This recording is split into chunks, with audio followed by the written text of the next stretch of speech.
and it's my birthday and it's Father's Day, and my two I had seen. I went older, um, and maybe I don't know. Max dropped in real quick, but if he's still watching, I went a little older for mine, so I was hoping he would be familiar with this stuff. But this was recommended to me by these movies were recommended to me and shown to me by my dad. Like my dad is the reason why I've seen these movies, and he's the reason why I love these movies because I like this next one in particular. I just remember watching it over and over and over again at his place, and that Short Circuit. It's the ultimate soldier. It doesn't get happy, it doesn't get sad, it doesn't laugh at your jokes. It is quite simply the most sophisticated robot on Earth. At Nova Robotics, the future is in good hands. You're doing real good. Just keep working on those last two bars. Thanks to Dr. Newton Crosby. Originally, I designed it as a marital aid. But artificial intelligence has gotten too smart. It's malfunctioning. It might not do anything. But it could decide to blow away anything that moves, couldn't it? And I wanted to watch the second one, and I kind of regret it because I had the time to, and I didn't for brevity. But I should have just for fun because that movie's really fun and that movie's really cute. And we need to address the elephant in the room up front. And there is some racism in there. We have to address the racism up front. This time I am seeing him. He is busy vomiting. The people who made the movie say it is regrettable. They find it regrettable. The person who plays the character says he regrets it, and it makes the movie age poorly in one regard. It was a different time. And not to his defense because he has said he has no defense, but it wasn't like a stereotype in the sense that like it was a stereotype, but it wasn't malicious. Like he said that he went to India, like he spent a month in India, like he spent like weeks with a dialect coach, like he learned everything about India and a particular area of India, like culturally, he really studied it and really like became this character. And he spent like all sorts of time in makeup and like really worked on like presenting this character properly. So it's not like I wouldn't say, but I'm not Indian, so like it's not my place to say this, but like I don't feel it's like an offensive. It's not like blackface, if that makes any sense. I'm hoping it does. And what's interesting about it, and what makes it bad, in my opinion, and this is where the but comes, because you knew there was a but coming. But the character, fun fact, and this will not surprise you, Jordan, was originally white. I mean, yeah, that doesn't surprise me. So picture, but what makes it interesting is once you know that, and you see, because he has this really weird arc that like feels really weird, where he's like really horny, and he keeps making really sexually aggressive moves, and they feel weird for like an immigrant to do. It just, I don't know why, it just doesn't feel. Whereas if you're like, oh, it's like a grad student who's like a young 20-something white guy and he's friends with Newton Crosby, who's already kind of a schmutz, that makes sense. Like those characters align if he's like a white grad student, right?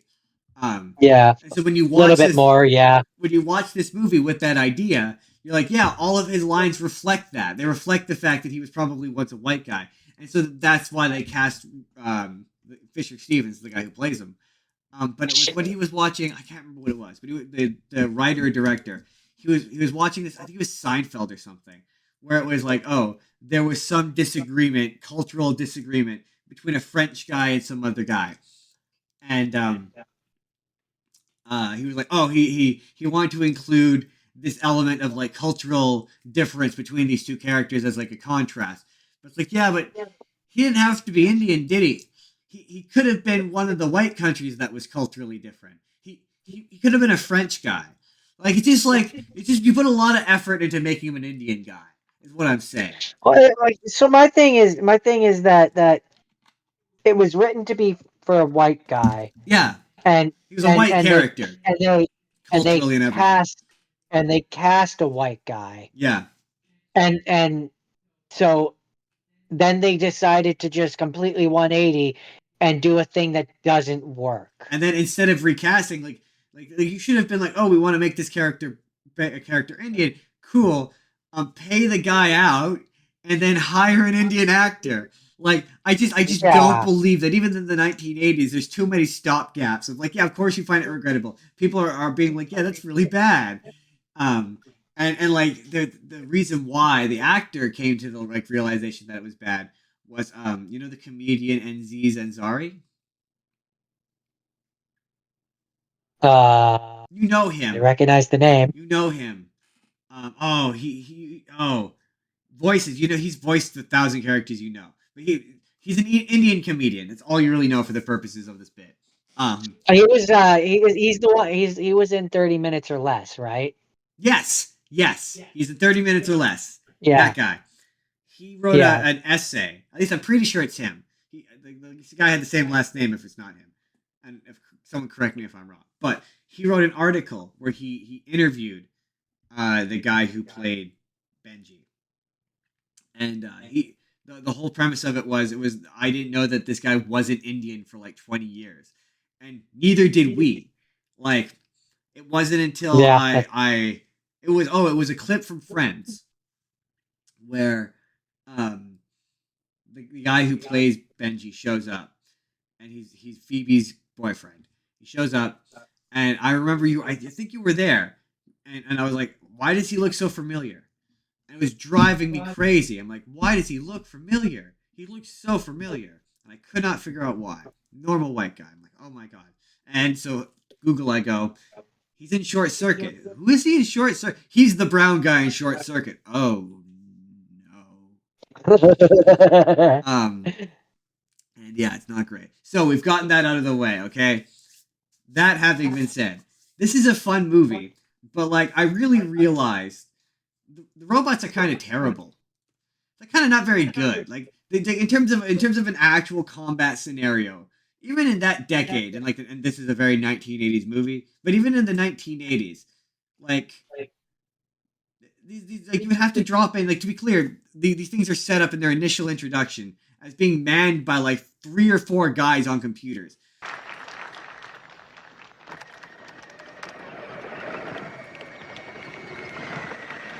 So in order to operate them, you're going to have to drop those computers into active combat and keep those, what are essentially civilians, safe, who are operating. They're not even unmanned. They're manned. Like they kind of can operate independently, but within a certain distance. And they still require monitoring. So like they're not very good. I mean, you want to talk about an example of their inefficiencies when it comes to their combat prowess. And I'm jumping ahead to the sequel here, but there's literally a scene in the sequel where the 2 of the thugs use a crowbar and pull him down onto his side and just beat with an axe and a crowbar and savagely beat him to death. In a scene that's really upsetting. Sure. It was so upsetting. I remember that scene being so upsetting as a kid. Anyways, maybe if he had his laser attached, maybe he would have been. But no, once he was on the ground, he laser has a long wind up. It takes him a bit to heat it up. Like there's several moments in this movie where like 5 or 6 guys with guns rock up and just shoot him to death.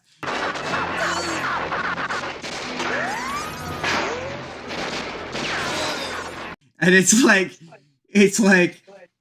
yeah, that, I mean, granted, he has developed self-awareness and outsmarts them, but he doesn't survive by his durability. He survives by his brains, right? So it's he also is not actively trying to kill them, to be fair. And it's what's funny is like, you're like, yeah, there's a really funny line. Okay, how many are there in total? Number 5 is the last one, right? Yeah, of the robots. No, I want to say there's more because there's a certain point where I'm gonna say 5, but I want to say there's more because I paid attention and I didn't listen to their numbers. But when they go to get him and he's in the truck and he won't get out, he has number 1 getting out of the truck. He's like, "Come on, number 1. Come on, number 1. Come on. Very good. Be careful. Mobilizing. Oh, geez, another one. How many of these guys have you got, anyway? Oh, you are the girl, right? Yes, as far as I know.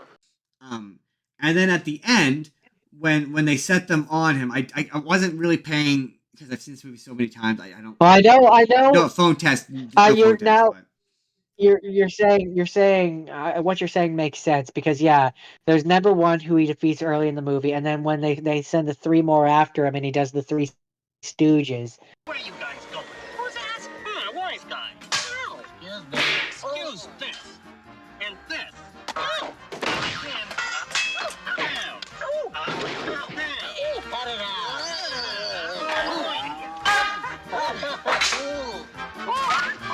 Don't teach you a numbskull. Those are kind of the last of them, I Oh. think. So wait. So when the three that go after him at the end, that's 2, 3, and 4. I thought number 1 was among them. I think it might be that the one that they bring out early. I'm not sure. I didn't just watch the it. only one, Um, the only one that I remember hearing get name checked is number 1 when he backs him out of the truck. So yeah, you're right. Maybe he does. And to be fair, I was kind of only half paying attention for some of this. So yeah, maybe you're right. Maybe he does. Maybe number 1 gets destroyed there, and it is 2, 3, and 4, and that would make sense because when he turns them into the Three Stooges, I was like, wait, there's only 3, and theoretically there should be 4 others. And I'm like, yeah, I saw it because so there's a line. The reason why I say that is Stephanie. according to Google, there's 5. Oh, okay. So then, good. I'm gonna make fun of Stephanie then, because she has a really stupid question, where he backs out. He's backing out number 1. She goes, "Oh, how many of these guys are there?" 4 others, Stephanie. 3 at this point because you've seen 2 of them. At least 3. He's number 5, Stephanie. I mean, at least 4 others. But to be fair, are you still there? Yeah, Hello? I'm here. Are you still there? I'm still here. Hello? That's- Okay. Because you just cut out. Your video is gone, and it says you have 1 bar. Oh no! Can you hear me? You're back now. Okay. Let's rewind. Let's rewind. In Stephanie's defense, he's number 5, but for all she knows, there's like 95 others. I guess I don't know. It still felt like a stupid question. No, I mean that's how I would have. I guess maybe my point is, if I were Benji, because that's who she was asking, I would have retorted with, "There's at least 4 others." Like that would have been a quippy line. And then the other funny line. So the big point of this movie is it's the 1980s, right? So computers are simple, right? They can't do much. I mean, there's the line. They don't feel sad. They don't That's feel kind happy. of They just write programs. It's a machine. It doesn't get scared. It doesn't get happy. It doesn't get sad. It just runs programs. Yeah. that's kind of what makes these robots a big deal. Yes. This is kind of the first time we're seeing artificial intelligence. But there's a point where where number 5 escapes, where they've got on the news, and Stephanie's being interviewed, and they're like, one of the interviewers asks her, "Did you get molested?" No. Did he try to molest you in any way? No, he's not that kind of a robot. And she's like, "No, he's not that kind of robot," implying that there is a molesting robot out there. That someone has programmed a robot to molest people. Like that's what it did, because that's what computers, that's what machines did then. They did a mechanical thing. They had sex robots, Not that kind of robot. But yeah, no, it's very cute. It's very fun. It also tricked me into thinking that Saturday Night Live is a good movie.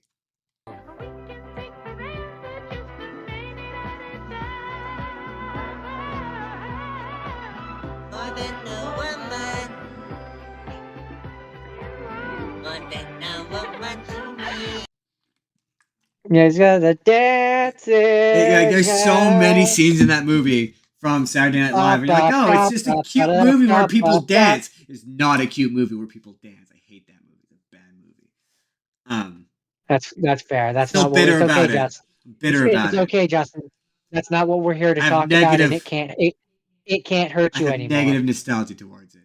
It's like We're here to talk. It's like the opposite of Grease, which I have positive It's nostalgia about. It's anti-nostalgia. But no, it's just kind of funny how like the funniest part about there's so many things I love about this movie, but I love how like it kind of saw the future in the sense that this movie treats the notion machines like this in the army as ridiculous. It's like, oh, these guys are bad, and they programmed a bad robot that would like absolutely hinder us in the army. And it's like they put machines like this in the army. Like they're perhaps less cute and more functional, but like yeah, they put Saint machines, they put drones, they put that stuff in the army.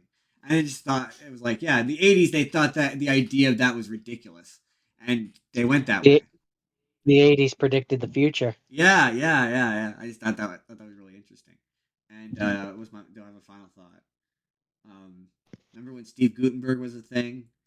Um, um, So the real question is, was this nostalgia-rific? It was absolutely nostalgia-rific. Oh man, there's a bit of trivia. Oh, there's a video game. I found that out. It's a shitty little Atari game. There is? There absolutely is, yeah. Huh. Neat. They've been trying to remake this for eons. There's like It's 3 or 4 attempts at it. It's one of those timepiece ones that I don't think you could do it. Well, at one point they said they were going to remake it and he was going to look the same.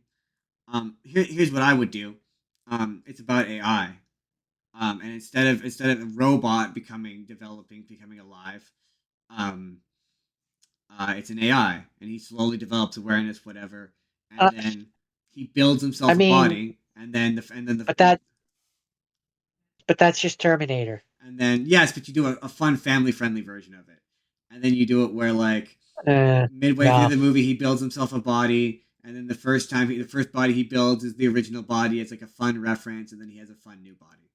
That's how you do it, and it's the same because that way you maintain the same themes of like intelligence that exists, but it has to be like more than like I don't know how to put it. It's kind of like, it has to be like digital life, kind of similar to like Tron Legacy, where it's like not just it's more than artificial intelligence. It's just like a different kind of intelligence kind of direction. Yeah, I don't see it. Like that's how you do the like it's a personality. And then you do a cute robot. That's how you do it. That's how you do it today. Because then you say something about AI, which is a really present topic. Clearly, machine drones was a really present topic in the 80s. I've been stalling. There's one other thing. I don't remember. My ear just started ringing. Nope, that's it. That's all I have. I think that's it. That's all I have to say about Short Circuit. Jordan, what's your